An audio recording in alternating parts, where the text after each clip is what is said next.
Good morning. I'm Deborah Rappaport. I'm a native New Yorker and proud of it. And I've been into recycling and repurposing for at least the last 50 years.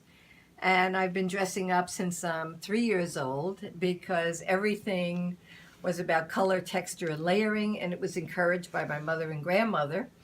And have always worn hats because everything's a hat, whether it's a lampshade, a paper bag, a vase, or a hat. And it's just really fun to create things for your head. And I believe in frame the face, because when you walk in a room, your face is going to be the first thing people are going to see. So either with a hat or a big boa or epaulets on the shoulders or anything like that to make a statement. And as much as I love shoes, if you're in a crowded room, who's going to see that you've got a pair of $1,000 shoes on? So later for that. So here in my room, it's my everything room. All the supplies for teaching that I collect that are all recycled. Many of them are from materials for the arts. Many of them are things I find in the street or thrift shops.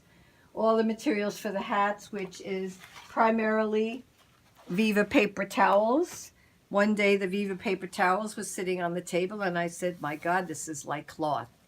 And I started to mess with it and it said, do me.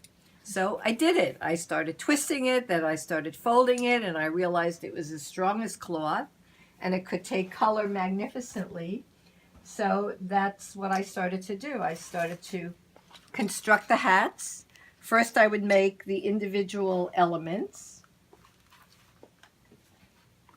linear elements, because as a weaver, that's my background, you start with linear elements. You have to start with a warp and a weft. So I would make these linear elements and then I would coil the hats as if I was coiling a basket or a coiled ceramic pot and just build from there. And working with paper, you can go any number of ways. You can get as large as you want. You can make a beret, you can make a top hat, you can make a fascinator, you can paint them any way you want. You can embellish. And it's a material that you can build with. And my philosophy has always been, I do my ABCs, and that stands for I assemble, I build, and I construct. And I work with color, texture, and layering. And that's my philosophy for life. That's the way I cook, that's the way I dress, that's the way I live.